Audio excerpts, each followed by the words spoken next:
केस study म्हणायचं एक example घेतलं की एखादी घटना घडलेली तुम्हाला एम्प्लॉय डम्पिंग वेस्ट पावसाळ्याचं काय असं झालं की एखादा माणूस तुमच्या कंपनीमधला एखाद्या एम्प्लॉई कंपनीमधली काहीतरी घाण आहे ती घरच्या बाहेर टाकतो. काय आपली रिॲक्शन असायला पाहिजे किंवा आपण कसं बिहेव करायला पाहिजे, आपलं वागणं कसं असायला पाहिजे, काय करणार आपण?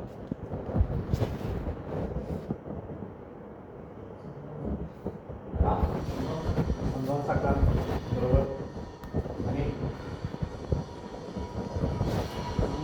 चेक करायला पाहिजे. हां कुठे टाकते चेक करायला पाहिजे. त्याला डिफाईन करून त्यासाठी टाकायचं. बरोबर.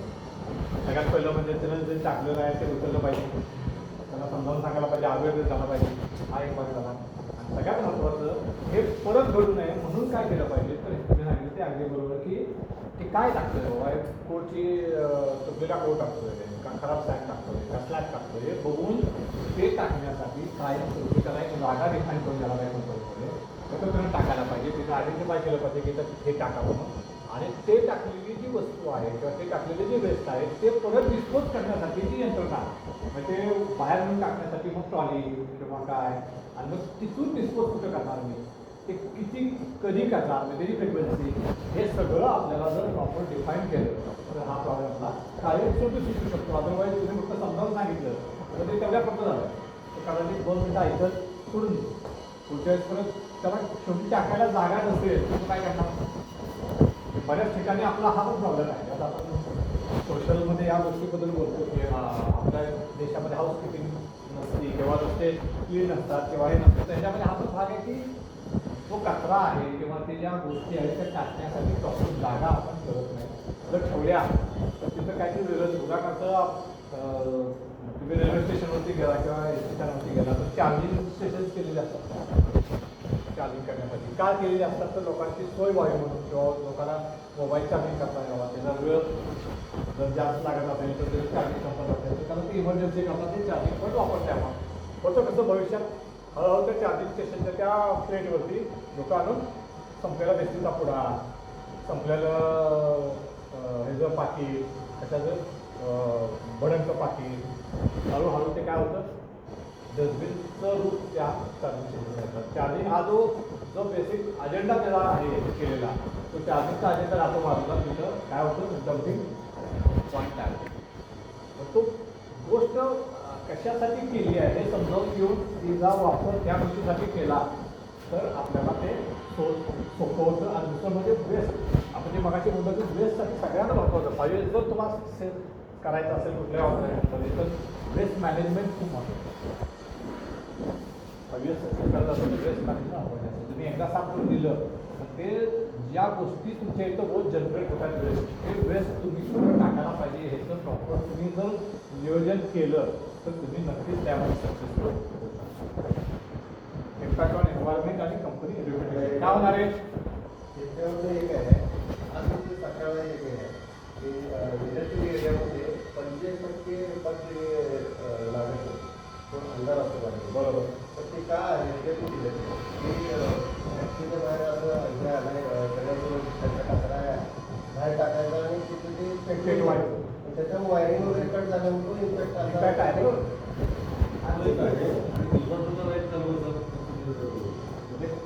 टाकण्यासाठी प्रॉपर जागा करायला पाहिजे, ते उचलण्यासाठी जागा असायला पाहिजे. तुम्ही टाकले तर ते तुम्ही उचललं पण पाहिजे ना, ते एका ठिकाणी ठेवलंय तर तिथून परत डिस्पोज होण्याची करण्याची जबाबदारी पण पुढचं घ्यायला पाहिजे. त्याची फ्रिक्वेन्सी डिफाईन व्हायला पाहिजे. आपल्या कसंच आहे ना, आपण कचरा कुठल्या आहेत किंवा आपण रस्त्यावरती वेगवेगळे कचरा कुठे केलेल्याच गव्हर्नमेंटनं तिथं आपण घेऊन कचरा पण टाकतो तर त्या परत तिथनं डिस्पोजल जे आहे ते होत नाही ना फक्त. किंवा ते म्हणतात की ओला वेगळा ठेवा, सुका वेगळा ठेवा, आपण ते करत नाही, आपण एकत्र करतो. त्याचा परिणाम पुढं मग त्या सगळ्या गोष्टीवरती त्याचा अजून एक मोठा इम्पॅक्ट म्हणजे काय होतं एक कंपनी काय म्हणणार तुमच्या इथं बाहेर कचरा आहे काय म्हणणार जाणार येणार माणूस काय म्हणणार तर घाणपट्टी आहे म्हणजे कंपनी फारशी चांगली. कंपनी चांगली कुठली म्हणतो ज्याचं गेट स्वच्छ आहे, चकाचक आहे, झाडी बिडी आहे, चांगला बोर्ड आहे, आपण त्या कंपनीला काय म्हणतो standard company.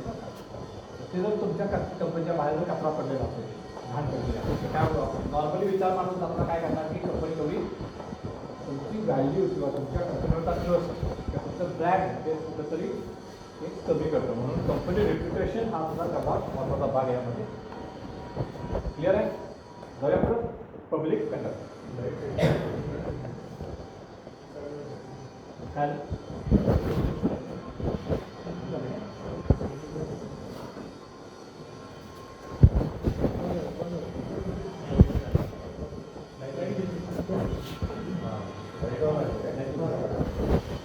Public conduct. Public कंडक्टमध्ये आपण समाजामध्ये कसं वागतो, कशा पद्धतीने समाजामध्ये वागतो हे पण कळतं. त्यामुळे पब्लिक कंडक्टमध्ये बेसिकली करप्शन हा भाग आहे. करप्शन एखादी गोष्ट आपल्याला करायची तर आपण काय करतो, 4 पैसे देऊन ती गोष्ट करून देतो. आता हे पब्लिकमध्ये झालं ती गोष्ट ऑर्गनायझेशनमध्ये पण बऱ्याच वेळा घडत असतो. तर कुठल्यातरी ऑर्गनायझेशनमध्ये किंवा पब्लिकमध्ये या गोष्टी जर कमी झाल्या तर ॲटोमॅटिकली काय होतं, एक व्हॅल्यू किंवा ज्याला आपण म्हणतो की एक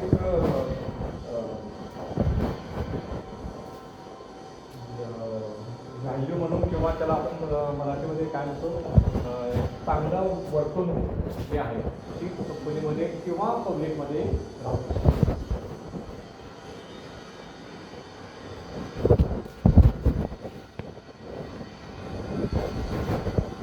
रिजेक्ट करप्शन.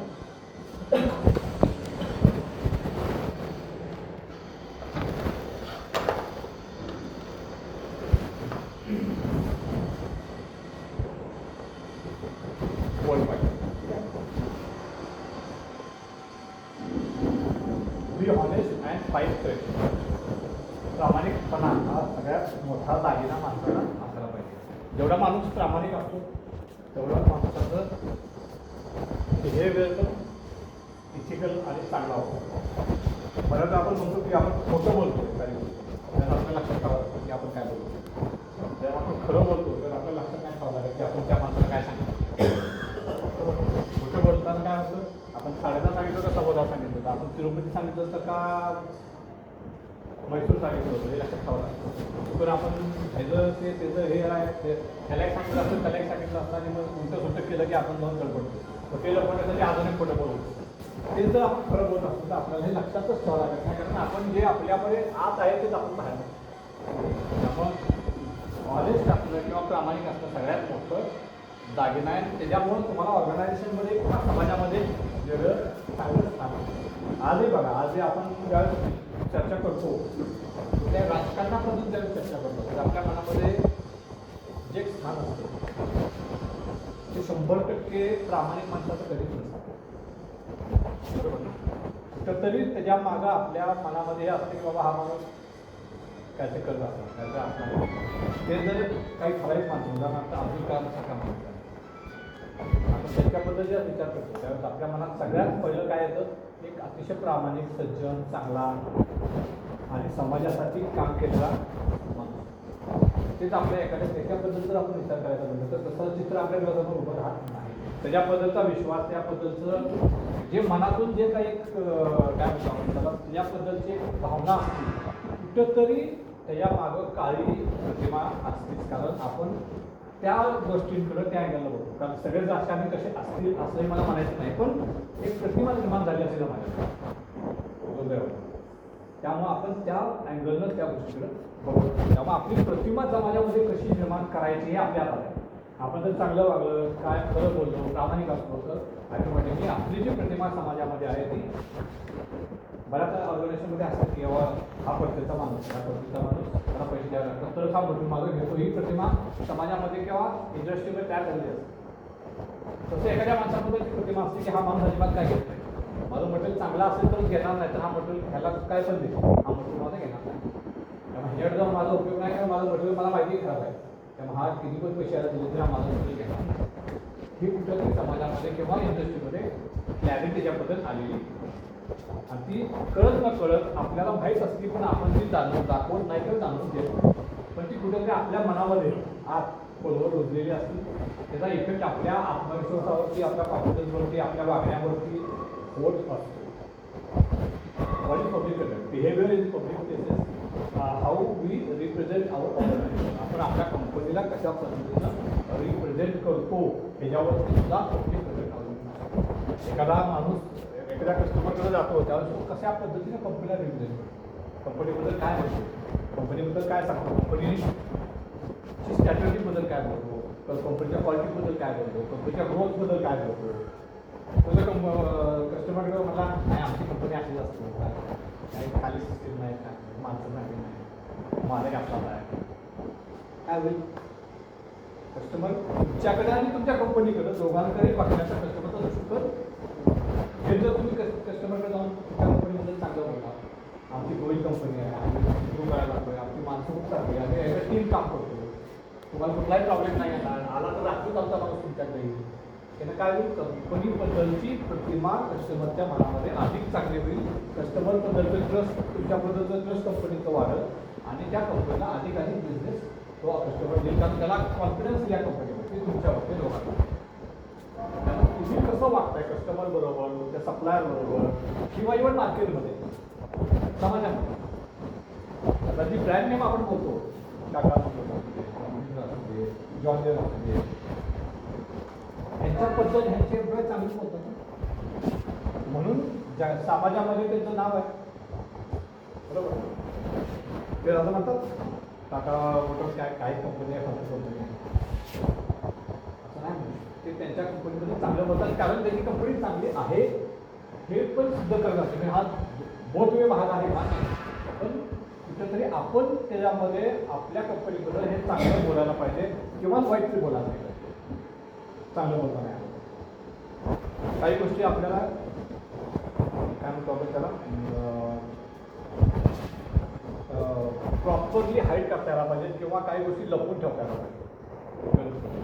पण कंपनीबद्दल वाईट नाही बोललं पाहिजे. वाईट बोललं की ऑटोमॅटिक तुमचं काय होणार, जे रिस्पेक्ट आहे कंपनीबद्दल हा कस्टमरच्या मनामध्ये किंवा समाजाच्या मनामध्ये तो कुठेतरी कमी होणार.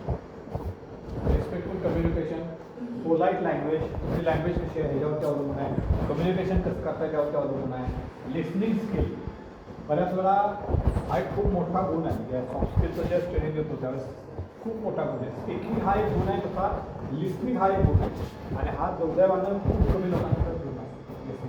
लिसनिंग म्हणजे काय, तर मी एखाद्या गोष्टीवर आपण चर्चा जेव्हा करत असतो त्यावेळेस आपण समोरच्या माणसाचं किती ऐकतो त्याच्यावरती बरंच अवलंबून.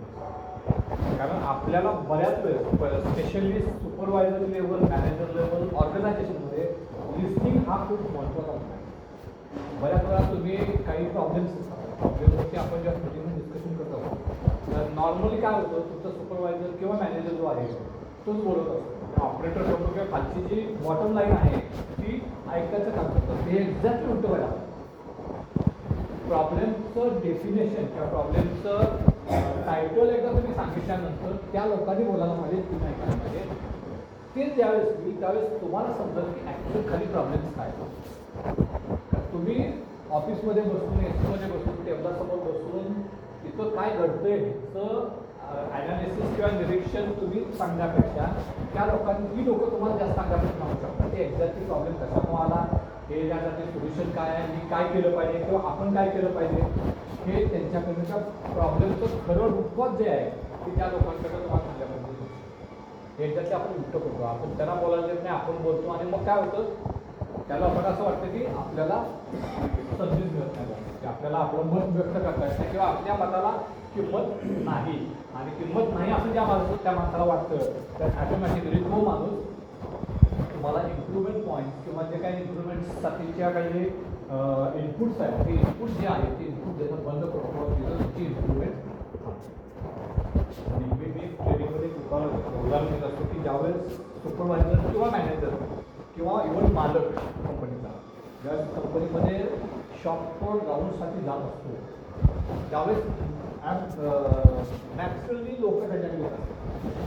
सुपरवायझर येतो, कामगार येतो, बरीचशी सिनियर माणसं येतात आणि त्या माणसाला सांगायचा प्रयत्न करतात काय की बाबा साहेब हे असं, हे असं आहे, ते असं काय केलं पाहिजे, हे बरोबर नाही आहे, हे गळते साहेब बघायला जरा काय करू, हे रिझर्वेशन साहेब वाढले, त्याच्या वेळेला कंप्लेंट जास्त आहे, काहीतरी सांगण्याचा प्रयत्न करतो. आणि ज्यावेळेस तो मालक किंवा तो मॅनेजर किंवा तो सुपरवायझर ह्या गोष्टींकडे दुर्लक्ष करून ते थांबले जाऊ दे बघूनंतर पुढं जातो असं एकदा आज म्हणतात, त्या चौथ्यांदा तो मला विचार करतो की मी काय सांगतो सांगतोय त्या माणसाला महत्त्व नाही आहे, तो माझं ऐकत नाही आहे, मी कशाला सांगतो. आणि मग प्रॉब्लेम राहतात, प्रॉब्लेम असतात, ते राहतात आणि ते कसेच राहतात, ते तुमच्याकडे सरफेसवर येत नाहीत किंवा सरफेसवर जरी आले तरी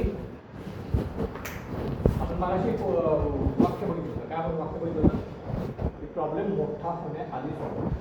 तो प्रॉब्लेम खूप मोठा होतो आणि मग तुम्ही त्याला सोडवायला प्रयत्न करता का, तर ज्यावेळेस तो छोटा होतो, तुम्हाला कोणतरी सांगण्याचा प्रयत्न करत होता, त्यावेळेस तुम्ही त्याच्याकडं दुर्लक्ष.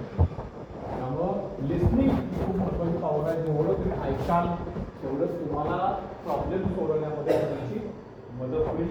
त्यामुळे लिस्निंग ही खूप महत्त्वाची गोष्ट आहे. लिस्निंग स्किल काम आहे शांत.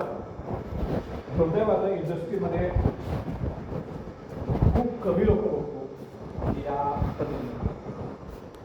अदरवाईज इंडस्ट्रीमध्ये जर तुम्ही बघायला गेला, मीटिंग्स म्हणा किंवा सॉफ्टवेअरमध्ये जे डिस्कशन्स असतात ती हॉट असतात. टेम्परेचर 120-140 जाते. प्रत्येक गोष्टीची गरज असते का, बऱ्याच वेळेस नसते. बऱ्याच वेळेस शांतपणे समोरच्या माणसाचं ऐकून त्याला एकत्र घेऊन ॲज अ टीम म्हणून आपला जो प्रोग्राम होता, ॲज अ टीम म्हणून तुम्ही जर काम केलं, शांतपणे ऐकलं, एकमेकांना रिस्पेक्ट दिला. बऱ्याच वेळा काम ॲटिट्यूड नसल्यामुळं किंवा हॉट डिस्कशनमध्ये काय होतं, रिस्पेक्ट हा दिला जात नाही आणि रिस्पेक्ट तुम्ही स्वतःचा पण करा. एखादा माणूस काय करतो, चिडतो, वैतागतो, शिव्या घालतो, बरोबर.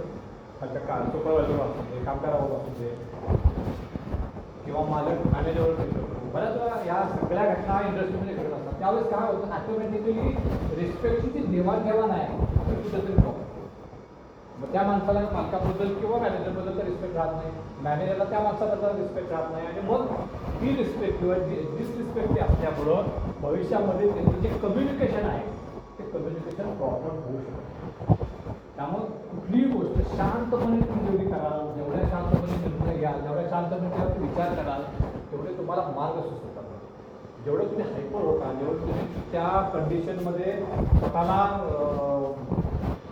एक्सपोज करता, तेवढे तुमचे जे थॉट प्रोसेस आहे ती थॉट प्रोसेस कधी थांबते आणि मग तुम्ही चुकीचे निर्णय घेण्याची शक्यता जास्त होते. त्यामुळं काम ॲटिट्यूड हा सुद्धा महत्त्वाचा आहे. हीच गोष्ट समाजामध्ये पण आहे. तुम्ही पिक्चरला गेलाय,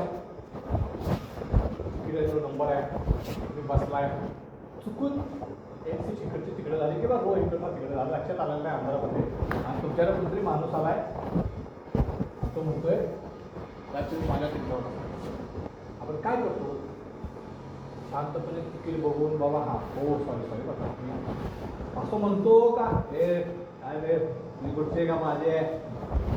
काय होतं, 4 लोक बघतात आपल्याकडे, आपला स्वतःवर रिस्पेक्ट कमी होतो, आपल्या फॅमिलीचा रिस्पेक्ट कमी होतो आणि आपण जे करायला आलोय, जो आनंद घ्यायला पिक्चरचा आलोय, तो आनंद आपल्याला जेवढ्या प्रमाणात पाहिजे मिळू शकत नाही, कारण आपण वेगळ्या कल्चरमध्ये जातो, आपण वेगळ्या मूडमध्ये जातो. आपलं मेंटल कंडिशन काय होती, हे जर आपण शांतपणे जर त्याशी बोललो तर कदाचित तो माणूस राहू दे साहेब, असू दे तुमचा चिकून तिकडे बसलाय, मी इकडं बसतो असंही म्हणत.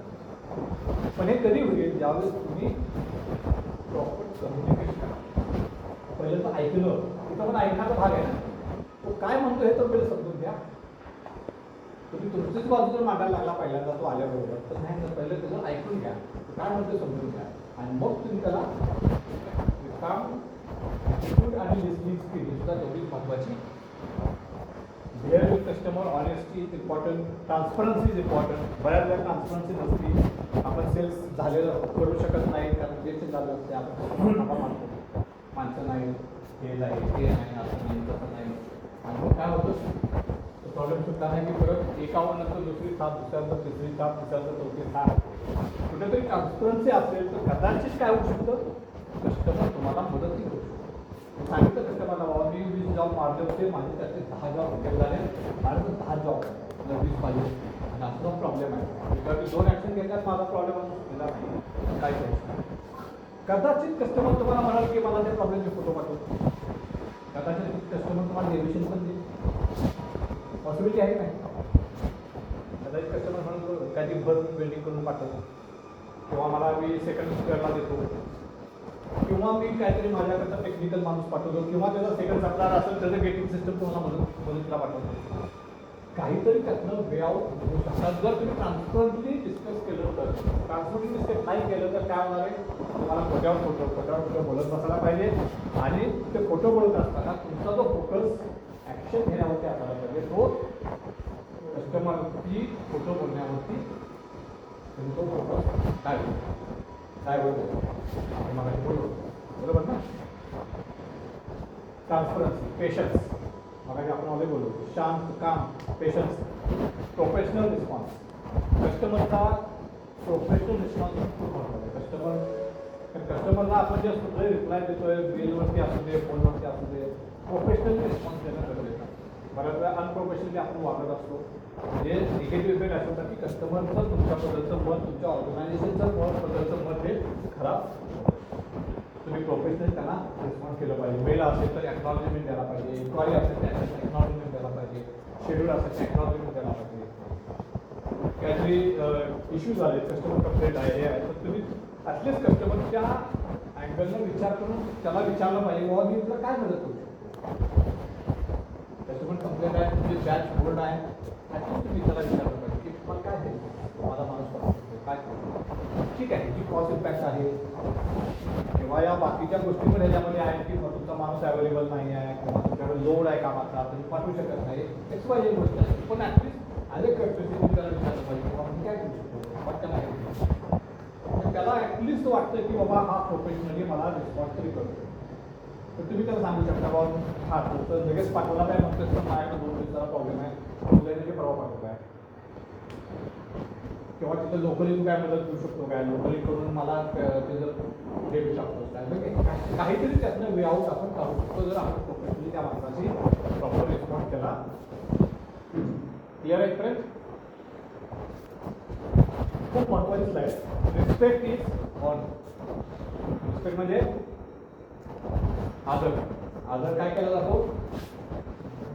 मला आदर द्या असं म्हटल्यानंतर तुम्ही आदर देत नाही, तो मिळवावा लागतो आपल्याला आपल्या बिहेवियर, आपल्या वागण्यात. Honesty is appreciation. प्रामाणिकपणा हा काय होतो नेहमी त्याचा नावा, जसं आपण मगाशी उदाहरण अब्दुल कलाम प्रामाणिकपणा जो आहे तो काय केला जातो, ॲप्रिशिएट केला जातो. आणि लॉयल्टी इज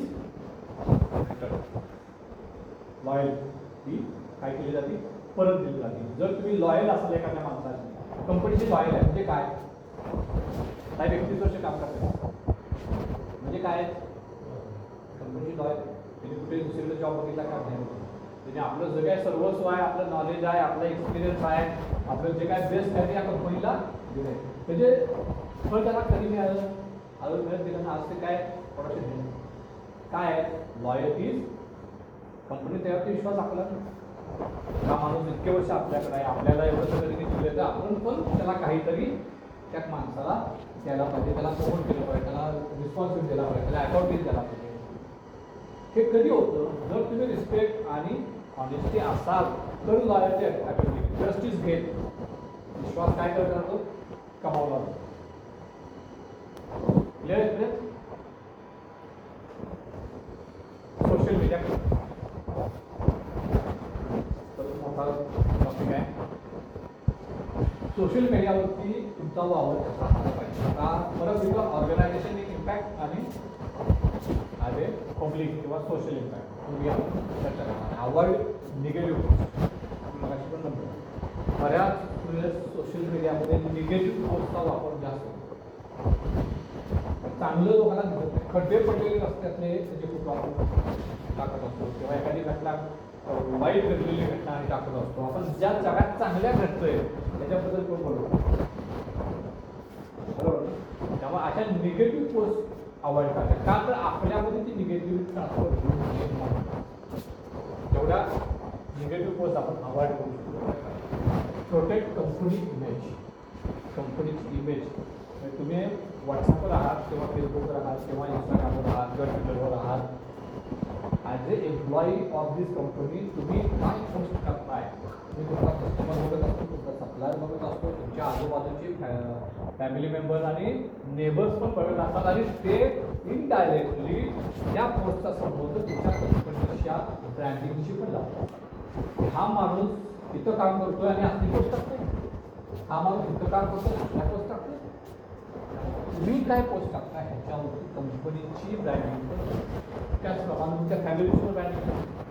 तुम्ही एखादी पोस्ट टाकली, तुमच्या मुलाच्या मित्रांनी बघितली, त्यांच्या आईवडिलांनी बघितली, त्यांच्या शिक्षकांनी बघितली, काय होतं ॲटोमॅटिकली तुमचं आणि तुमच्या मुलाबद्दलचं मत पण ते बनवतात की हे असे पोस्ट टाकतात ते ह्याचे आईवडील, म्हणजे असे पोस्ट टाकतात हे भाऊ, असे पोस्ट टाकतात हे मिस्टर, असे पोस्ट टाकतात ही बायको, आणि त्याच्याबद्दल तुमच्याबद्दलचं एक मत परत येतं. त्यामुळं तुमची इमेज सांभाळायचं काम सोशल मीडियावरती तुम्ही काय टाकताय ते फिल्टर टाकायला पाहिजे, कारण त्याच्याबद्दल तुमची इमेज ज्या समाजामध्ये ही ठरत असते.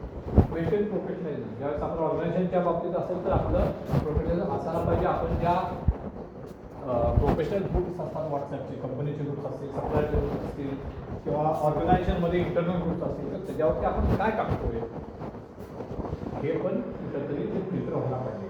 रोज काहीतरी पोस्ट आपण टाकत होतो, तर चालेल का? नुसतं प्रोफेशनल असला पाहिजे, ते प्रोफेशनलच गोष्टी टाकायला पाहिजे ज्या तुमच्या नियमात बसलेल्या आहेत किंवा ज्याच्यासाठी तो डेडिकेटेड आहे, तशा गोष्टीच तुम्ही त्या ग्रुपवरती टाकायला पाहिजे. तुम्ही त्याच्यावरती गुड नाईट, गुड मॉर्निंग, कुठेतरी कुठली तरी फिल्ममध्ये गाणं टाकलं तर काय डिस्ट्रॅक्शन तर एक प्रकार आहे. दुसरं म्हणजे तुमचं इमेज पण तिथं कुठेतरी डिस्ट्रॅक्ट, इमेजचं तुमचं डाऊन रेटिंग होणार.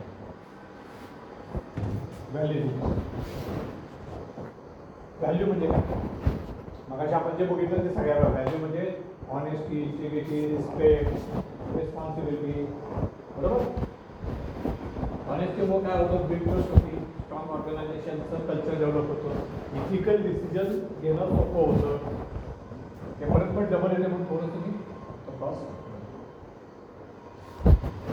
It is a code of value which guide our choices and actions and determine the purpose and course of our life. Ethic म्हणजे काय? आता फक्त आपण इथिकल वागलं पाहिजे, आपण चांगलं वागलं पाहिजे, आपण नीतिमूल्य, आपण नीतिमूल्य म्हणतो. नीतिमूल्य म्हणजे काय? Code of value which guide our choices. आपण कसं वागायचं हे आपण या ह्याच्यावर ठरवतो. Actions to and determine the purpose of course of our life. आपण जगायचं कसं हे आपल्या नीतिमूल्यावरती अवलंबून.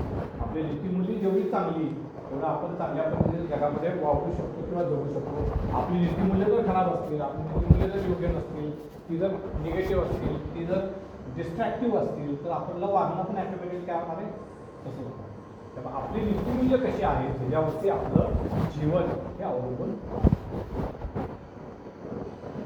Ethic is knowing the difference between what you have a right to do and what is right to do.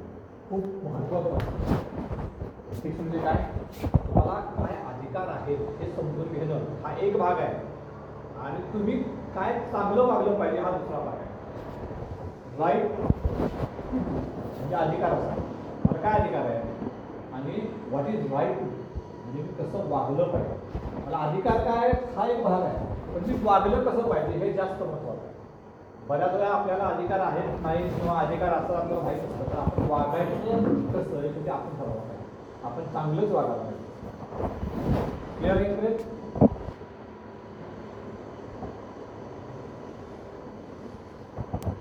Accountability, integrity औषध आपण accountability हा एक वेगळा शब्द बघायचा. अकाउंटेबिलिटी म्हणजे काय? जबाबदारी. माझ्या फॅमिलीची, माझ्या ऑर्गनायझेशनची, माझ्या डिपार्टमेंटची अकाउंटेबिलिटी माझ्याकडे आहे. म्हणजे माझं डिपार्टमेंट चांगलं काम करत असेल तरी माझी जबाबदारी आहे, आणि माझ्या डिपार्टमेंटचं काम खराब झालं तरी पण ती जबाबदारी कोणाची आहे? माझी. मी अकाउंटेबल आहे. अकाउंटेबिलिटी शब्द कशा म्हणून आला? अकाउंटिंग. अकाउंटिंग म्हणजे जमा आणि खर्च, त्याला आपण ताळमेळ मारतो. बरोबर? म्हणजे अकाउंटिंग. तसं आपल्या यशाचं आणि अपयशाचं अकाउंटिंग म्हणजे अकाउंटेबिलिटी. आपल्या डिपार्टमेंटची, आपल्या कंपनीची, आपण ज्या समाजात राहतो तिची अकाउंटेबिलिटी आपली स्वतः असायला पाहिजे. म्हणजे चांगलं झालं तरी माझ्यामुळे झालं, किंवा चांगलं झालं तर सगळ्यांमुळे झालं, वाईट झालं तर माझ्यामुळे. ही अकाउंटेबिलिटी आपण. रिस्पेक्ट आहे. एक्सलन्स. एक्सलन्स म्हणजे आपण आपलं जे नॉलेज आहे किंवा आपल्या कामाची पद्धत आहे ती काय केली पाहिजे, वाढवत गेलं पाहिजे, एक्सलंट करायला पाहिजे किंवा त्यामध्ये सुधारणा करत गेलं पाहिजे, इम्प्रूव्हमेंट करत गेलं पाहिजे.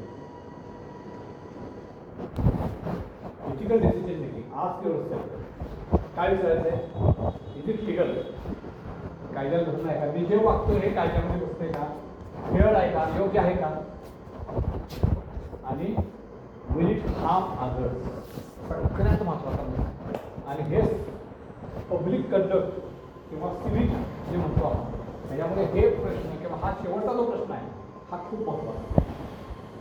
पहिलं मी कायद्यात बसते का, आपण गाडी घेऊन निघालो हे नियमामध्ये चाललोय का, आपण जे काय ट्रॅफिकचे नियम आहेत किंवा सोशल नियम आहेत, लिगल नियम आहेत त्यामध्ये बसते का. दुसरं म्हणजे योग्य आहे का, आपल्या मनाला पडते का. आणि तिसरं सगळ्यात महत्त्वाचा प्रश्न जो प्रत्येक माणसाला प्रत्येक वेळेस विचारला पाहिजे की ह्याच्यामुळं दुसऱ्याला काही त्रास होणार, त्याच्यामुळं दुसऱ्याला मला वाटतं आता लेटेस्ट व्हायरल झालेला एक व्हिडिओ मी 2 दिवसापूर्वी, मी नॉर्मली फेसबुकवर नाहीच आहे, फेसबुक मी बघत नाही, पण परवा लोक घेऊन येताना आमच्या शेजारच्या एका मित्रांना लावला ते व्हिडिओ. मला वाटतं आता लेटेस्ट व्हायरल झाला व्हिडिओ आहे. मला वाटतं महाराष्ट्रीयन मुलं वर्सेस मिझोरामची मुलं आणि त्या ट्रेनमधला एक व्हिडिओ आहे की महाराष्ट्रीयन मुलं ट्रेनमध्ये झोपलेली आहेत आणि त्यांनी कशी घाण केलेली आहे, म्हणजे डबा दाखवला आहे त्यांनी, कशी कचरा टाकला आहे, कसे कपडे टाकले, तसं ते रेल्वेची चादर गुशा कशा सगळ्या फेकून दिल्यात. आणि त्याच्या पलीकडचाच डबा तिथं मिझोरामची मुलं आहेत आणि तरी तो डबा कसा स्वच्छ ठेवला आहे, त्यांनी अजिबात घाण केलेली नाही आहे. आणि ते करत असताना त्यांचं म्हणणं असं आहे की मी असं का वागतो तर माझ्या शेजारच्या माणसाला किंवा माझ्या पलीकडच्या माणसाला, माझ्या बरोबरच्या माणसाला त्रास होऊ नये म्हणून मी चांगलं वागायचं. मी जर खराब वागलो, मी जर अस्वच्छ वागलो, मी जर काही घाण केली, मी जर तुम्ही काही टाकलं तर मला त्रास होईल का नाही माहीत नाही, पण माझ्या शेजारच्या माणसाला आणि मला त्या माणसाला त्रास होईल, म्हणजे what it will harm others. तर दुसऱ्या माणसाला जर त्रास होणार आहे किंवा नाही हे बघून आपण वागणं हे या सगळ्यामध्ये इथिकल आणि पब्लिक कंडक्टमध्ये खूप महत्त्वाचं आहे. आणि हे जरी माणसाने एवढं एक गोष्ट जरी पाहिली किंवा एक गोष्ट जरी स्वतःला प्रत्येक वेळेस विचारली तर खूप मोठं काम आपण करू शकतो की आपण जे काही करतोय त्यामुळे दुसऱ्या माणसाला त्रास होणार आहे किंवा तर होणार असेल तर आपण ते काम नाही करायला पाहिजे, ते काम अशा पद्धतीने केलं पाहिजे जेणेकरून त्या माणसाला त्रास होता कामा. क्लिअर आहे, बरोबर आहे. आपण घरी शेजारी पण तसं असेल, शेजाऱ्याला त्रास होऊ नये म्हणून आपण काय करतो, टीव्हीचा आवाज बारीक करणं, घरात जोरजोरात न बोलणं, घरात बाहेर कचरा न टाकणं, त्या सगळ्या गोष्टी आपण करतो. का करतो, शेजारच्या माणसाला त्रास होऊ नये. बिल्डिंगमध्ये राहतोय, फ्लॅटमध्ये आहे, मुलं पळत असतील तर काय होतं, त्या माणसाला त्रास होतो, खाली आवाज येतो. परीक्षा असेल तर आपण शेजारच्या मुलाची 10वीची परीक्षा आहे, 12वीची परीक्षा आहे, आपण काय करतो, आपल्या घरात सांगतो जरा टीव्हीचा आवाज 8 दिवस जरा कमी करतो, का शेजारी अभ्यास करतो मुलगा परीक्षा देतो. म्हणजे आपण दुसऱ्याचा विचार करणं, त्याला मदत करणं, त्याला त्रास होऊ नये असं वागणं हे इथिकल आहे आणि हे पब्लिक कंडक्टसाठी खूप महत्त्वाचं आहे. व्हॅल्युएबल लिडिंग बाय एक्झाम्पल, ह्याच्यामध्ये सगळ्यात महत्त्वाचं आपण स्वतःहून सुरुवात करणं, leading bye example. Fair decision making, आपल्या निर्णय क्षमता आपल्यामध्ये असायला पाहिजे. जसं निघालोय चाल पडलं तर उचलून टाकायची आपल्यामध्ये काय पाहिजे, म्हणजे निर्णय क्षमता पाहिजे. आपण पटकन उचललं पाहिजे, टाकलं. आपण म्हणून राहू दे, बघू नंतर बघू, मागचा टाकल की, तर तेच नाही का. लिडिंग बाय एक्झाम्पल आणि डिसिजन मेकिंग हे दोन्ही गोष्टी असायला पाहिजे. सपोर्टिंग एम्प्लॉईज, सपोर्टिंग काम करू. जरा 2 मिनिटं आपण वेगळ्या प्रकारे रुमाल आहे रुमाल काम करतो, त्यांच्या डोळ्यावरती रुमाल बांधायला,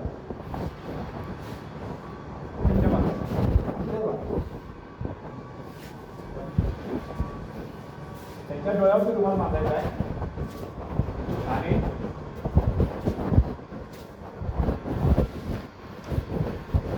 ही बाटली इथं आहे, ही बाटली त्यांनी घेऊन उचलायची आहे. त्याला तुम्ही मदत करणार नाही हात आलं, फक्त आपण काय करू शकतो, त्यांना गाईड करू शकतो.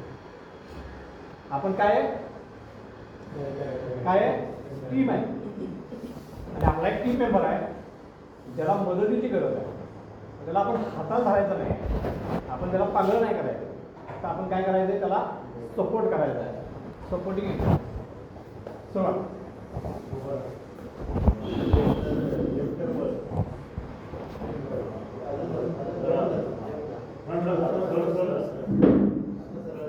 एकदम सरळ जा.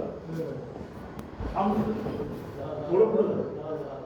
थोडं अजून राईट लावला. स्ट्रेट जा. स्ट्रेट सरळ जा. लेफ्टला जा. आता सरळ जा. अजून कोपऱ्यात खाली कर. आता खाली कर. तिकडे एक डावा लेफ्ट राईट साईडला वाढ करा. अजून खाली कर. आता अजून तिकडे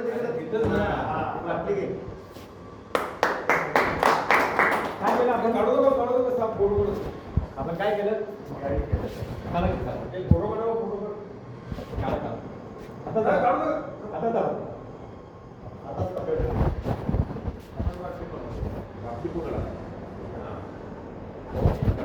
काढा. आपण काय केलं? मनात आणलं असतं आपल्याला पाडून शकला असता ना. पाडलं का? का पाडलं नाही? खूप महत्वाचं. आपण आपल्या काम करत असताना आपल्या टीम मधल्या माणसाला सपोर्ट करणं खूप गरजेचं आहे. तरी परत कोणती उदाहरण मॅनेजमेंटमध्ये आपण इन्स्ट्रक्शन देतो. आपण आपल्या सुपरवायझरला किंवा मॅनेजर असेल सुपरवायझरला, टॉप मॅनेजमेंट असेल तर त्याच्या मॅनेजरला, ओनर असेल तर मॅनेजर लेवलला इन्स्ट्रक्शन पास करत असतात की हे काम करायचे आपल्याला, हे काम करायचं. आपण किती मायक्रो लेवलला इन्स्ट्रक्शन द्यायच्या त्याला पण काही विषय नाही. बऱ्याच वेळा खूप मायक्रो लेवलला इन्स्ट्रक्शन देतो. म्हणजे काय? हा मेल कर, हा मेल केल्यानंतर हे उत्तर आलं तर हे असं कर, हा उत्तर आलं तर हे असं कर, हे उत्तर आलं तर हे असं कर, हे सांगितलं तर ते उत्तर दे. बरोबर आहे का? चुकीचं आहे? होतं असंच तुमच्या घरचं बऱ्याच वेळा. ते खूप चांगलं उदाहरण आहे. रामायणामध्ये ज्यावेळेस सीतेचं अपहरण झालं, सीतेला शोधायची वेळ आली, त्यावेळेस रामानं जांबवंतला सांगितलं की सीता कुठं आहे हे त्यांना समजलं की अशोकवनामध्ये श्रीलंकेमध्ये तिला घेऊन गेले समुद्राच्या पलीकडे. आता समुद्राच्या पलीकडे कुठे गेले ते माहीत नाही का? तिथं रावणाचं राज्य आहे, तिथं कुठेतरी नेलेलं आहे.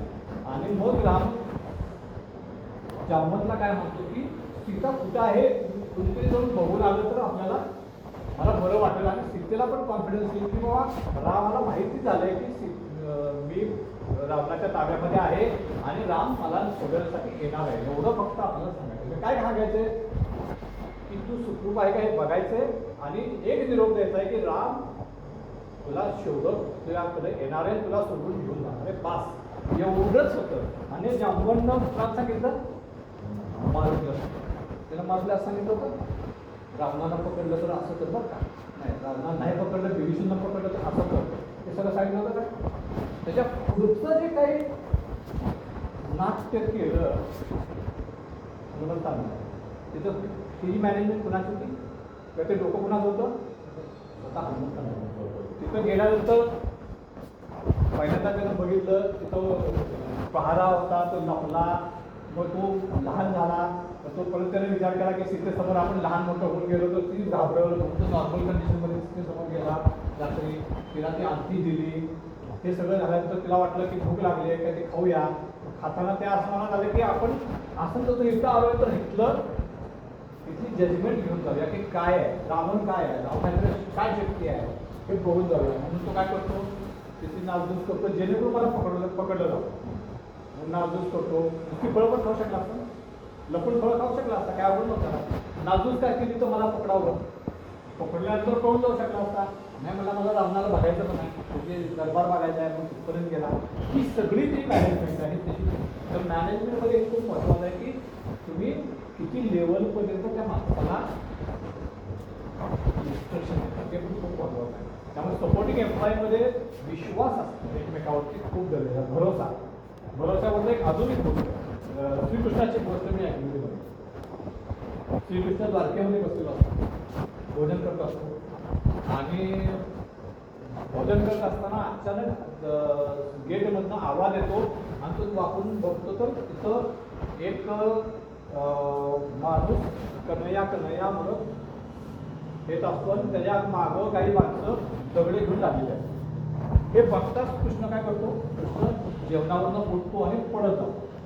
परत दरवाजापर्यंत जातो आणि परत दरवाजापाशी गेल्यानंतर परत थांबतो आणि पळत येतो. हे सगळं रुक्मिणी करतो. रुक्मिणी त्याला विचारतो कृष्णाला, अहो तुम्ही पळत काय केला जेवण सोडून? तो म्हणतो माझा एक भक्त कन्हैया ओढत माझ्यासाठी मला भेटायला पण आला होता आणि तो आलाय म्हणल्यानंतर काही लोकांनी त्याला त्याच्यावरती दगड फेकायला सुरुवात केली, म्हणून मी त्याला वाचवण्यासाठी पळत गेलो. मग रुक्मिणी म्हणते ठीक आहे, पळत गेला, मग परत का आला त्याला वाचवता? हो म्हणला मी गेलो, पण दरवाज्यात गेल्यानंतर असं लक्षात आलं माझ्या की तो भक्त त्याच्या हातात असलेली एक तारी खाली टाकतो आणि तेच दगड उचलून त्या लोकांना मारायला लागतो.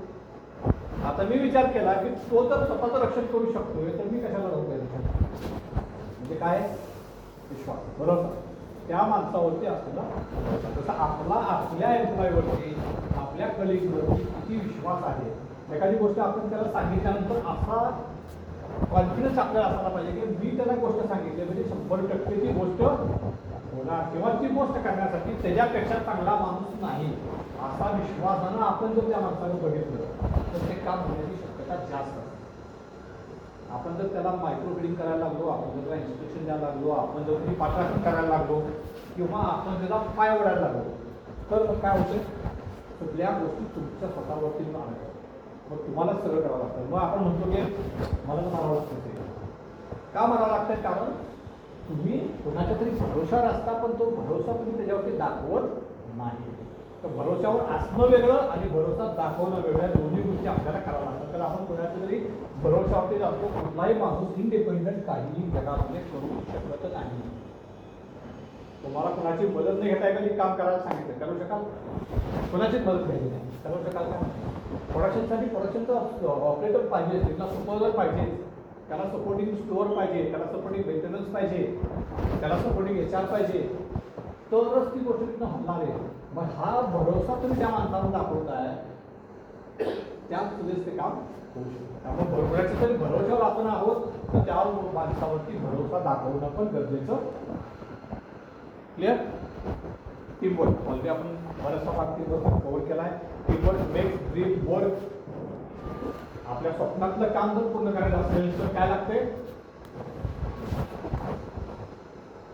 एक गोष्ट ऐकत होते का एंटरप्रेनरची. तर एंटरप्रेनरचा अर्थ त्याला सांगितलं होता की मी माझी कंपनी आहे, माझ्या कंपनीची जी स्वप्न आहे ते मी एकटा नाही करू शकत. मला वाटते 10 वर्षाला माझी कंपनी 100 कोटीची व्हावी, तर हे 100 कोटीची कंपनी मी एकटा नाही करू शकत. त्यासाठी मला 1000 माणसांची गरज आहे. आणि माझं जे स्वप्न आहे 100 कोटी करण्याचं, हे स्वप्न ज्या वेळेस ते 1000 ते 1000 माणसं त्यांचे हात, त्यांचे डोळे, त्यांचे पाय बघतील, रात्री झोपताना त्यांना वाटेल की मी ज्या कंपनीत काम करतो ती 100 कोटीची व्हावी, तरच मी ते गोल अचीव करू शकेल. मी एकट्याने जर बघितलं तर नाही अचीव करू शकत. आणि प्रत्येकजण स्वतःचा गोल जर हे करायला लागला तर कुठलीच कंपनी सक्सेस होऊ शकत नाही. मग आपण कल्चरवरती 2-3 गोष्टी बघितल्या. त्यातली अजून एक गोष्ट आहे, केनडी युएसचे प्राईम मिनिस्टर, राष्ट्रपती अध्यक्ष, ते त्यांच्या नाश्ताचे एका विजिटला गेले होते. त्यावेळेस ते काय करत होते, खूप चंद्रावरती जाण्याची त्यांची मोहीम चालू होती आणि त्या काळामध्ये ते रेग्युलरली त्यांच्या नाश्ताच्या ह्याच्यामध्ये जायचे, प्रयोगशाळेमध्ये. तर एकदा ते असेच प्रयोगशाळेमध्ये गेले होते आणि प्रयोगशाळेत पडल्यानंतर ते बाहेर पडत होते आणि तिथं त्यांचं गार्डनचं एक माळी होतं. तो माळी त्याचं झाडं काटकट करण्याचं वगैरे काम करत होतं. ते जस्ट तिथे जाता जाता त्या माणसांना त्या माळीचं विचारलं, कसा आहे? मला खूप छान आहे, मस्त. काय करतोयस? त्यांनी काय प्रश्न विचारला, काय काय उत्तर दिलं असतं आपल्याला घ्यायला?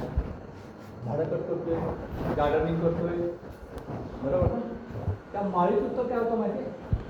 त्या माळीचं उत्तर दिलं तर आपल्याला जगाला चंद्रावरती न्यायचंय, त्यासाठी या शास्त्रज्ञांची मी मदत करतो. काय करतोय?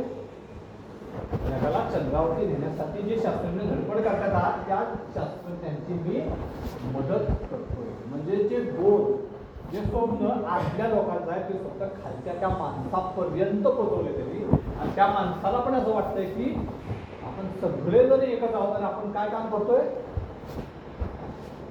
कंपनीचा उद्देश काय समजा तुमचं आहे की या पुढच्या वर्षी किंवा यावर्षी 26-27 मध्ये मला 100 कोटीचा बिझनेस करायचा आहे तर ते फक्त माणसाला करून स्वप्न असून चालणार नाही. तर प्रत्येक इंडिव्हिज्युअल माणसाचं स्वप्न ते असायला पाहिजे आणि त्या स्वप्नामधनं तुमचे गोल्स ठरवा पाहिजे. मग प्रोडक्शन मला म्हणेल की मी रोजची 100 यूनिट काढीन, डिस्पॅच मला म्हणेल मी रोजचं 10 लाखाचं डिस्पॅच करेन, क्वालिटीवाला म्हणेल माझं इंजेक्शन मी 3% ठेवीन, प्रोडक्शन मला म्हणेल मी वेळेत मटेरियल आणून देईन आणि त्याची कॉस्ट कमी करेन. हे इंडिव्हिज्युअल गोल झाले पण अल्टिमेट गोल काय सगळ्यांचा एकच असायला तो काय लोकांना रोज प्रत्येकाला 100 कोटी दिसतात तरच तुम्ही सक्सेस करू शकता. म्हणून टीमवर्क मेक्स टीमवर्क. जर टीमवर्क असेल तरच हे पॉसिबल आहे आणि आपण सगळ्या लोकांनी एकत्र येऊन काम करणं खूप गरजेचं आहे. Teamwork alone we cannot do we can do little together we can do so much. Individually काही म्हटलं सर प्रोडक्शन करू शकतो, डिस्पॅच करू शकतो, रिजेक्शन करू शकतो. पण रिजेक्शनला फक्त रिजेक्शन कधी करणार, प्रोडक्शनवाला फक्त प्रोडक्शन करणार आहे, सेलवाला फक्त सेल करणार आहे. पण सेलवाला सेल कधी करणार आहे जेव्हा प्रोडक्शन होईल त्यावेळेस. तर प्रोडक्शनवाला ओके प्रोडक्शन कधी करणार जेव्हा क्वालिटीवाला त्याला सपोर्ट करेल त्यावेळेस, जेव्हा परचेसवाला मटेरियल आणून देईल त्यावेळेस, ह्याच्यावाला माणसं आणून देईल त्यावेळेस, मेंटेनन्सवाला मशीन ओके करून देईल त्यावेळेस. म्हणजे हे परत काय आहे एकटा माणूस काही करू शकत नाही. We are not a team because we are working together. आपण टीम यासाठी नाही आहे की आपण एकत्र काम करतो. आपण टीम का आहोत. We are the team because we respect, trust and care for each other. मला तो होता त्यांच्याबद्दल रिस्पेक्ट होता, त्यांची आपल्याला काळजी होती आणि त्यांच्यावरती विश्वास होता म्हणून आपण त्यांना इथपर्यंत येऊन मदत केली. हा जर नसता, रिस्पेक्ट नसता, काळजी नसती तर काय केलं असतं. त्यांना इथंच जागृती आहे म्हणून सांगितलं असतं बरोबर ना. आपण का केलं कारण आपल्याला एकमेकांवरती ट्रस्ट आहे, एकमेकांची काळजी आहे आणि आपण एकमेकांना काय करतो रिस्पेक्ट करतो म्हणून आपण ॲज अ टीम एकत्र. Two teams are made when you are put aside individual wants for collective. आपण जर इंडिव्हिज्युअल स्वतःची एक्सपेक्टेशन किंवा स्वतः मला काय व्हायचं किंवा मला काय पाहिजे ह्यापेक्षा ॲज अ टीम मला जसं म्हटलं आपण 100 कोटी आपल्याला अचीव करायचे तर माझी इंडिव्हिज्युअल आकांक्षा ज्या आहेत त्या मला बाजूला ठेवून मला ॲज अ टीम एकत्र येऊन काम करायला. Teamwork coming together is a beginning, keeping together is a progress, working together is a success. एकत्र येणं म्हणजे काय सुरुवात आहे, एकत्र राहणं हे काय प्रोग्रेस आणि working together is a success. एकत्र काम केल्यामुळे सक्सेस मिळून. टीममध्ये together every one achieve already आपण ह्याच्यावरती बोललो. Teamwork is a fuel that allows common people to produce uncommon result. टीमवर्कमुळे काय होतंय अनकॉमन रिझल्ट. एकटा माणूस अचीव्ह करू शकत नाही, ते काय करू शकतं टीमवर्क अचीव्ह करू शकतो. तिथं पण रामायणाचं मग तो झाला राम एवढी सेना एकत्र येऊन त्यांनी हा राम तुम्हाला एकटा माणूस बांधू शकला असता का कदाचित बांधूही शकला असता. देव आहे राम पण त्याला पण गरज होती त्यांनी पण काय केलं टीम. हे एक्झॅक्टली उलट विचार करा. रावण त्याच्यावर टीम होती त्याच्यावर खूप चांगली चांगली माणसं होती पण ते टीमवर्कमध्ये काम केलं का नाही केलं. इंडिव्हिज्युअल प्रत्येक माणसाचं महत्त्व होतं. पहिला हा गेला मग तो गेला मग तो गेला. इंडिव्हिज्युअल माणसाला महत्त्व मी नाही मी ज्यावेळेस ते बी मध्ये कन्वर्ट होतं त्यावेळेस तुम्हाला सक्सेस रेट हा तुमचा नक्की. Great thing in the business are never done by one person, they are done by team of. एकत्र येऊन काम केल्यामुळं चांगल्या गोष्टी करू. Teamwork divide the task and multiple the success. Working together is working together to achieve a common goal. Teamwork म्हणजे काय तर एकत्र येऊन काम करणं ज्याच्यामुळे तुम्हाला गोल अचीव्ह करणं सोपं होतं. इंडिव्हिज्युअली काम केलं तर काय होऊ शकतं अधिक एफर्ट्स लागू शकतात. टीमवर्कमध्ये काम केल्यामुळे ते काय होतं डिवाइड होतं. हायली प्रोडक्टिव्हिटी, टीमवर्कची बेनिफिट, बेटर प्रॉब्लेम सॉल्विंग. हा टीमवर्कचा सगळ्यात महत्त्वाचा भाग आहे. ज्यावेळेस प्रॉब्लेम सॉल्विंगचा भाग येतो त्यावेळेस नेहमी मी उदाहरण देतो ब्रेन स्टॉर्मिंग सेशन. म्हणजे आपण एखादा प्रॉब्लेम सांगितला, एवढी माणसं आहे, काय होतं ज्यावेळेस मी प्रॉब्लेम सांगतो आणि तुम्हाला सगळ्यांना विचारतो त्यावेळेस तुमच्या प्रत्येकाकडनं एखादं मला सोल्युशन मिळतं. आणि मी एकटा विचार केला तर कदाचित 5च सोल्युशन येईल. ज्यावेळेस एवढी लोक विचार करतील ज्यावेळेस 50 सोल्युशन. आणि प्रॉबेबिलिटी कशाची जास्त आहे, 5 मिनिट सक्सेस मिळायची जास्त आहे का 50 मिनिट? 50 मिनिट. त्यामुळं तुमच्या सगळ्यांची ज्याच इन्व्हॉल्वमेंट होईल त्या प्रॉब्लेम सॉल्विंगमध्ये त्यावेळेस तो प्रॉब्लेम लवकर चांगल्या पद्धतीनं सॉल्व्ह होतो. आणि म्हणून मगाशी आपण एक गोष्ट बोलली होती लिसनिंग पॉवर, काम, ॲटिट्यूड हा पण इथं महत्त्वाचा आहे. लिसनिंग पॉवर, ऐकून समोरच्याला ऐकून घ्यायला पाहिजे. प्रॉब्लेम जेव्हा येतोय त्यावेळेस मी सांगतोय तसंच कर असं म्हणण्यापेक्षा आपण त्या माणसाचं पण ऐकून घ्यायला पाहिजे, त्याचं काय म्हणणं आहे. आणि मग कुठेतरी आपण शांतपणे विचार करून त्याच्यावरनं दोघांच्या मतातून एक काहीतरी चांगला निष्कर्ष काढायला पाहिजे. इनोव्हेशन हा लॉंग टर्म किंवा भविष्यातला खूप मोठा मुद्दा आहे. जेवढं तुम्ही इनोव्हेशन कराल, कंटिन्युअस इम्प्रूव्हमेंट कराल, गायडन्स कराल, तेवढं तुम्हाला काय होईल, सक्सेस जास्त मिळेल, कंपनीचं ग्रोथ चांगली होईल. कारण इनोव्हेशन इज अ फ्युचर. जेवढं तुम्ही इनोव्हेशन कराल तेवढं तुमचं कॉस्ट इफेक्टिव्हनेस, प्रोडक्टिव्हिटी वाढवणं, क्वालिटी कमी करणं, लोकांची एंगेजमेंट करणं, काय म्हणतो मी इन्व्हॉल्वमेंट होईल, एंगेजमेंट. आपल्याकडे लग्नापूर्वी काय करतात, इन्व्हॉल्वमेंट नाही करतात, एंगेजमेंट करतात. एंगेजमेंट म्हणजे काय, लायसन्स मिळालं. एंगेजमेंट म्हणजे 2 माणसं एकत्र आली त्याला एंगेजमेंट. इन्व्हॉल्वमेंट म्हणजे नुसतं काय शाब्दिक, म्हणजे दिल दिया ते परमनंट आहे का, नाही. उद्या हे दिल अजून पुढे पण जाऊ. तसं एंगेजमेंट लावतं का, दुसऱ्यावर ते त्याच्या पुढे गेले सोडा थोडेसे बोलायला. मग एंगेजमेंट माणसांची खूप महत्त्वाची आहे. ऑर्गनायझेशनमध्ये engagement of people is important. माणसं इन्व्हॉल्व असायला पाहिजे, एंगेज असायला पाहिजे, त्यामध्ये पॉझिटिव्हिटी असायला पाहिजे. ग्रुप टीमचं कॅरेक्टरिस्टिक्समध्ये ट्रस्ट महत्त्वाचा आहे. जसं मागाशी आपण ऑलरेडी बोललो, कम्युनिकेशन महत्त्वाचं आहे. मागाशी आपण जे केलं ते कम्युनिकेशनच पार्ट होता. कसं तुम्ही कम्युनिकेट करताय आपल्या एम्प्लॉईला, कसं जा, कुठं जा, काय कर, पण किती लिमिटपर्यंत कम्युनिकेशन करायचं, किती मायक्रो लेवलपर्यंत करायचं हे पण महत्त्वाचं लक्षात ठेवा. जसं आपण महत्त्वाचं उदाहरण बघितलं त्या केसमध्ये की एका लिमिटच्या पुढं जर तुम्ही त्याला काय म्हणतो स्पून फुडिंग करायला लागला तर तो ग्रो होत नाही. मग तो तुमच्यावरती डिपेंडंट होतो आणि मग तो प्रत्येक गोष्टीला तुमच्याकडे येतो. साहेब असं झालं काय करू, साहेब असं झालं आता काय करू, तो विचारच करणं बंद करतो. का तर तुम्ही त्याला प्रत्येक गोष्टी स्पून करताय. त्याला विचार करायला भाग पाडता, त्याला विचार करू द्या, त्याला चुकू द्या. एकदा चुकल, दोनदा चुकल, त्याला शिकायला होतं, किती इम्प्रूव्हमेंट होईल. जोपर्यंत तो शिकणार नाही, तो इम्प्रूव्ह होणार नाही, तो स्वतःच्या पद्धतीनं काम करणार नाही, तोपर्यंत तो त्यामध्ये एंगेज होणार नाही, इन्व्हॉल्व होणार नाही. तो फक्त काय सांगण्याचं काम करेल. तुम्ही सांगितलं तेवढं केलं, परत तुमच्याकडे रिपोर्टिंग सांगितलं संपलं. त्याची स्वतःची इन्व्हॉल्वमेंट कधी होणार, ज्यावेळेस तो डिसिजन मेकिंग करणार, त्यामध्ये ते स्वतःचं काहीतरी त्यामध्ये इनपुट घालायला लागेल त्याच वेळेस. त्यामुळं किती लेवलपर्यंत आपण त्याला कम्युनिकेट करायचं हे महत्त्वाचं. इफेक्टिव्ह कम्युनिकेशन हे सगळे विषय हे 1-2 तासाचे इंडिव्हिज्युअल ट्रेनिंगचे पण विषय आहेत. तरी आपण त्यातल्या त्यात जेवढं त्यात सांगता येतं की मला सांगायला पाहिजे. म्युच्युअल रिस्पेक्ट, एकमेकाबद्दलचा रिस्पेक्ट हा पण खूप महत्त्वाचा भाग आहे. क्लिअर रोल, प्रत्येक माणसाचा रोल्स अँड रिस्पॉन्सिबिलिटी क्लिअर असणं गरजेचं आहे. की मला काय माझी जबाबदारी आहे, माझी अथॉरिटी काय आहे, मी कुठपर्यंत काय करू शकतो हे क्लिअर असायला पाहिजे. आणि टीममध्ये हे खूप महत्त्वाचं आहे. ह्याच्यामध्ये अजून भाग येतो की बऱ्याच वेळेस तुम्हाला तुमचा रोल बदलावा पण लागतो, शिफ्ट पण करावा लागतो. ते पण खूप महत्त्वाचं असतं की तुम्ही ज्याला मी ऑकेजनल लिडरशिप असं नाव देतो. म्हणजे ऑकेजनल लिडरशिप म्हणजे ते तुम्ही ससा आणि कासवाची गोष्ट ऐकली, ससा आणि कासवाची शर्यत, बरोबर. कोण जिंकतं, कासवा जिंकतो.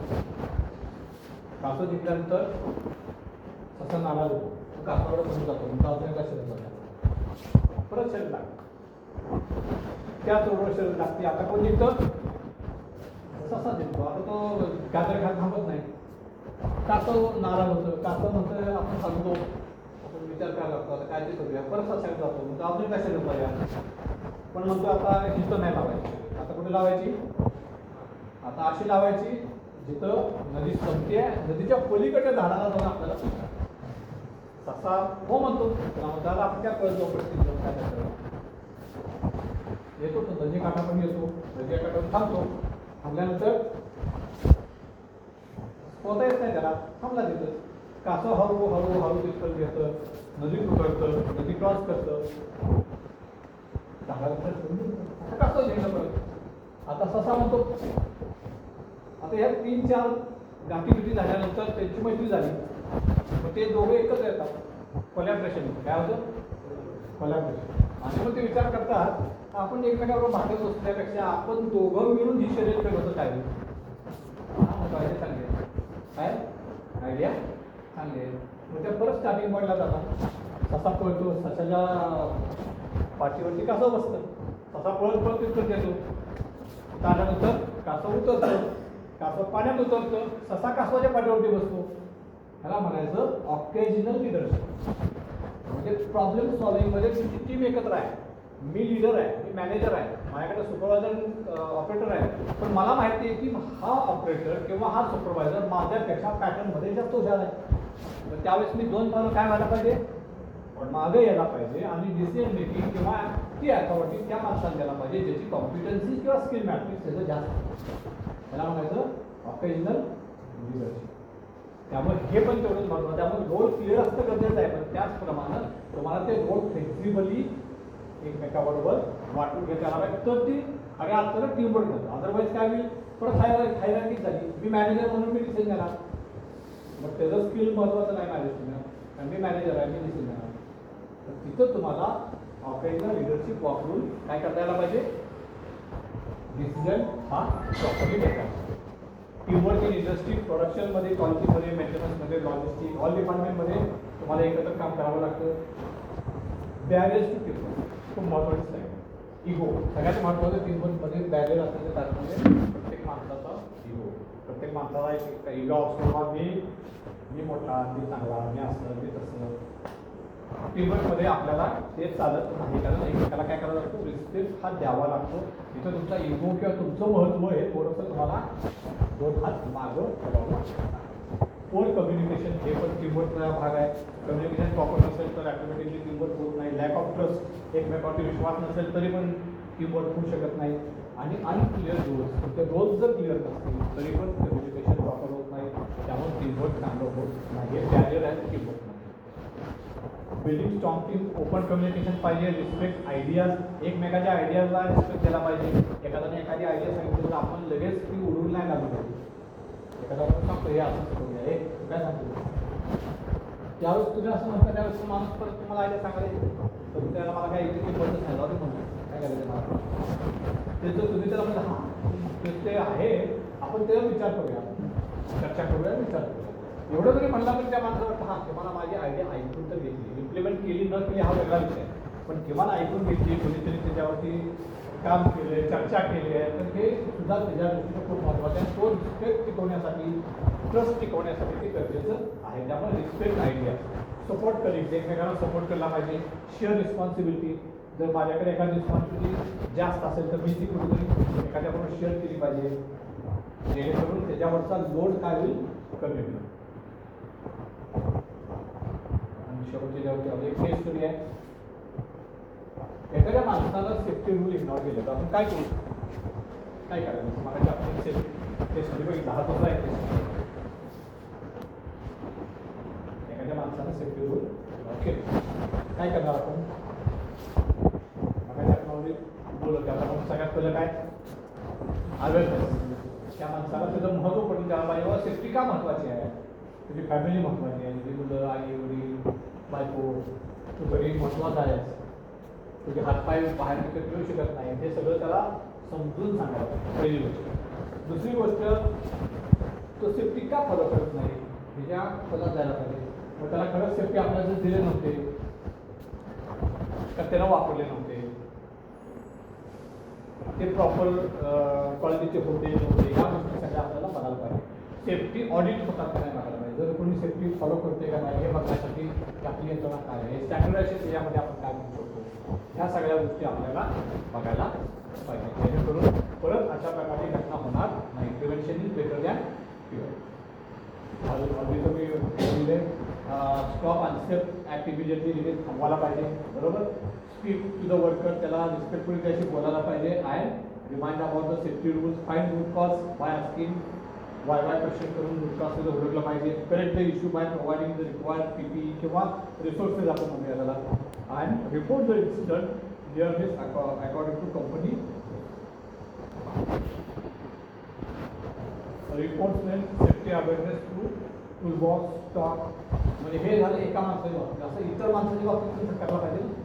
हा एका माणसाला अवेअरनेस दिला, बाकीच्या लोकांना ही गोष्ट आपल्याला पॅरलली इतर लोकांच्या बाबतीत पण करायला पाहिजे. ते डिसिप्लिनरी ॲक्शन जे रिक्वायर्ड, जर गरज असेल तर डिसिप्लिनरी ॲक्शन पण त्या माणसावरती घ्यायला पाहिजे, जेणेकरून बाकीचे लोक पण शाणे होतील.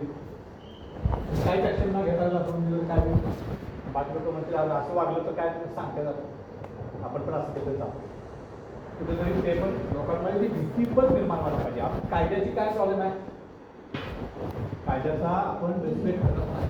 तर कारण काय आहे, किंवा आपण ॲप नॉर्मली वागतो समाजामध्ये, तर कारण महत्त्वाचं असं आहे की आपल्याला कायदा त्या पद्धतीनं वागवतच नाही. म्हणजे काय, तर तुम्ही ही बाकीचे रस्त्यावर तिथून निघून गेला तर तुम्हाला काही कोणी करत नाही. हे जर तुमच्यावरती तिथं डिसिप्लिनरी ॲक्शन होत असेल, तुम्हाला तिथं उचलून दंड करत असतील किंवा काय करत असतील किंवा वेगवेगळ्या समाजातल्या आता सुदैवाने एक चांगली घटना की 1.5 महिन्यामध्ये त्यांनी न्याय दिला, बरोबर ना. अशा घटना जर घडायला लागल्या पटकीने किंवा असे जर निकाल पटकीने लागायला लागले, अशा लोकांना जर न्याय मिळायला लागले तर लोक काय होतील, घाबरतील ना. कायद्याला घाबरायला सुरुवात व्हायला. आज कायद्याला पण घाबरतच नाही. आणि माहिती आहे, जरी मला पकडलं तर मी खिशातनं हात घालून समोरच्या हातावर काहीतरी ठेवलं की मी बरोबर ना. तेव्हा ही भावना आपल्यातनं निघून जाईल किंवा हे जे काय म्हणतो हे रॉंग कल्चर आपल्यातनं निघून जाईल आणि आपल्याला त्या कायद्याची भीती बसेल. त्यावेळेस माणूस ऑटोमॅटिकली प्रॉपर वागावं लागेल. त्यामध्ये भीती बसणं पण गरजेचं असं मला वाटतं. की message safety is everybody's responsibility. Team member should intervene, report unsafe behaviour and create a safe work place rather than ignoring safe unsafe action. प्रत्येकाची जबाबदारी. Conclusion, take away points. ह्याच्यामध्ये काय, डिसिप्लिन बिल्ड सक्सेस. डिसिप्लिन महत्त्वाचं आहे. Time management महत्त्वाचे आहे. आपलं consistency कामामध्ये महत्त्वाची आहे. महत्त्वाचं काय, अर्जंट काय, इम्पॉर्टंट काय, हे प्रॉपर आपल्याला नियोजन करणं गरजेचं आहे कामामध्ये. Responsible citizen build strong society. Responsible citizen म्हणजे आपण जर जबाबदार नागरिक म्हणून वागवलो तर आपली सोसायटी पण काय होणार आहे, स्ट्रॉंग होणार आहे, चांगली होणार आहे. आणि आपली उदाहरणं जगामध्ये दिसली आहे. जपानच्या म्हणजे भारत असा आहे, भारत कसा आहे, आज दुर्दैवानं उलटं होतं. Professional conduct earns respect. आपण प्रोफेशनल वागतो, रिस्पेक्ट आपल्याला मिळेल, कस्टमरकडनं मिळेल, सप्लायरकडनं मिळेल, आपल्या कंपनीच्या लोकांकडनं मिळेल. Value guide decision. व्हॅल्यू आपण जेवढ्या व्हॅल्यू आपल्या चांगल्या असतील, आपण नीतिमूल्य चांगली असतील तेवढं आपल्याला निर्णय घेणं चांगलं, आपण चांगले निर्णय घेऊ शकतो. टीमवर्क मल्टिप्लाइज रिझल्ट आणि सक्सेस. जर इम्प्रूव्ह करायचं असेल, वाढवायचं असेल तर तुम्हाला काय पाहिजे, टीमवर्क असायला. तिथं आपल्या आजच्या स्लाईड संपल्या. मगाशी नाश्त्याच्या वेळेस की आपण रेग्युलरली अशा प्रकारचे सेशन घेतली पाहिजे किंवा आपण इंडिव्हिज्युअली तुमच्यापर्यंत कोणतरी येऊन 10 मिनिटं आठवड्यातनं महिन्यातनं बोललं पाहिजे. त्यावेळेस ते म्हटलं की मला बऱ्याचशा गोष्टी आपल्याला माहीत असतात पण आपण कामाच्या ह्याच्यामध्ये जातो. त्यावरती एक गोष्ट मी सांगतो, त्या गोष्टीच्या शेवटी आपला आता सेशन आपला संपला. एक कपल आहे, नवरा बायकोचं, आणि न्यूली मॅरिड कपल आहे. ते नवीन घरामध्ये येऊन जातं. नवीन घरामध्ये येतं, ज्यावेळेस आत येतं त्यावेळेस ते घर बघत असतं. ते बघता बघता ती जी बायको आहे ते खिडकीपाशी जाते. त्या खिडकीतनं ती बाहेर बघते. तर तिला बाहेर एक लॉन्ड्री असते, कपडे धुण्याची लॉन्ड्री असते. आणि तिला जी बाहेर बघते तर तिथल्या जे कपडे धुतलेले असतात ते धुतलेले कपडे तिला आपल्याशी घाण काळपट किंवा मळकट अशा स्वरूपाची बघायला. ती म्हणते लॉन्ड्रीमध्ये कपडे तर धुतले पण स्वच्छ धुतले नाही. आता साबण बहुतेक खराब असावा किंवा धुणारा माणूस चांगला नसावा असं ती म्हणते. नवरा मागा असतो तो ऐकतो, सोडून देतो, लक्ष देत नाही. असं एकदा घडतं, दोनदा घडतं, 4 दिवस जातात, 5 दिवस जातात, आठवड्यात जातो. आठवड्यात जेव्हा जेव्हा ती बाई त्या किचनमध्ये येते, त्या खिडकीतनं बाहेर बसते, त्यावेळेस ती कॉमेंट ती पास ऑन करत असते, नवरा ऐकत. एक दिवस सकाळी ती बाई उठती, रविवारचा दिवस आहे, उठती आणि खिडकी पैसे येते आणि बाहेर बघितल्यानंतर जोरात ओरडतो. ती म्हणती, नवऱ्याला हात मारतो आणि बोलवतो, अहो बघा त्या माणसानं बहुतेक काल साबण बदलला आहे, आज कपड्याची स्वच्छ. नवरा येतो आणि खिडकीतनं बाहेर बघतो. बाहेर बघितल्यानंतर त्याला पण स्वच्छ कपडे दिसतात. मग तो हळूच बायकोच्या कानामध्ये म्हणतो की आज सुट्टी होती, रविवार होता, त्यामुळे लवकर उठलो आणि मी सगळ्या खिडकीच्या काचा स्वच्छ कपड्याने पुसून काढल्या. काय केल्या?